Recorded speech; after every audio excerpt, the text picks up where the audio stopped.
you talking about a potential bet that might have been screwed up by the Zach Wilson injury. You were liking the Ravens at the number of -6.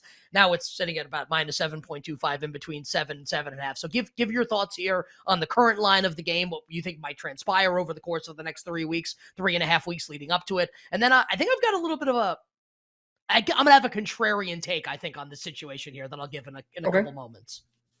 Okay. Well, I mean, I know frequently in the NFL last year, we had a lot of success. It seemed like a bunch of the quarterback injury or quarterback COVID games moved a lot. And not every time, but a lot of the time we ended up betting against the move and had a bunch of success.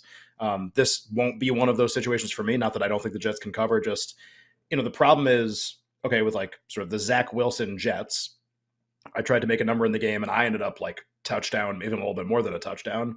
And the number was 6. And so we did the show and I was like, yeah, I kind of like the Ravens. When do I bet them? I'm not sure what the entry point is.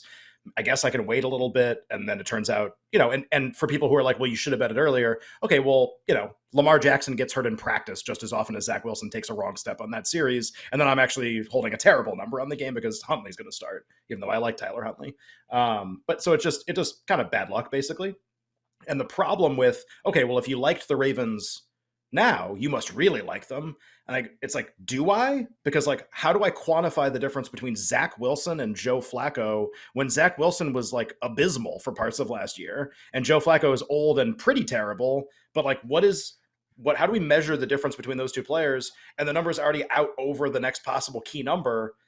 Like, it can't be like still like the Ravens. It's just got to be, okay, more than 7's probably right. For me, at least, just based on my number. Doesn't mean everybody else has to feel that way. But just for me, like now we're just kind of in a zone where like the market's probably, I agree with it. And I don't really want to make a bet anymore. So for me, no bet, Nick. But I know we had a bunch of success playing against the quarterback moves last year.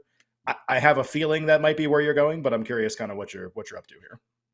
If it's Joe Flacco on the number 7.5, I'm going to consider betting the Jets. Like, Zach Wilson has more theoretical upside than Joe Flacco, of course, but it's like, who do you trust more to, like, keep this game close? Like, this individual game, who do you trust more to keep it close against his former team? Like, say what you want about Joe Flacco, but the guy's been a big game quarterback his entire career. I understand he's been the punchline a lot, the elite conversation. Also won me a lot of money when the Ravens won the Super Bowl in 2012. I was hashtag wacko for Flacco. I was wacko for Flacco then, and damn it, I might be wacko for Flacco coming up in week number 1. Now, would have to get the 7.5 in order to consider the Jets, but Flacco running this up, Zach Wilson could go 2 of 13 with 3 interceptions in the first quarter. Did he do that last year against the Patriots? Like, that's within the range of outcomes for Zach Wilson. I guess it's also in the range of outcomes for Flacco.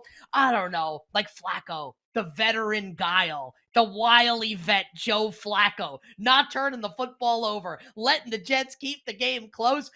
7.5 if it's Flacco. I'm not saying that I would definitely bet the Jets.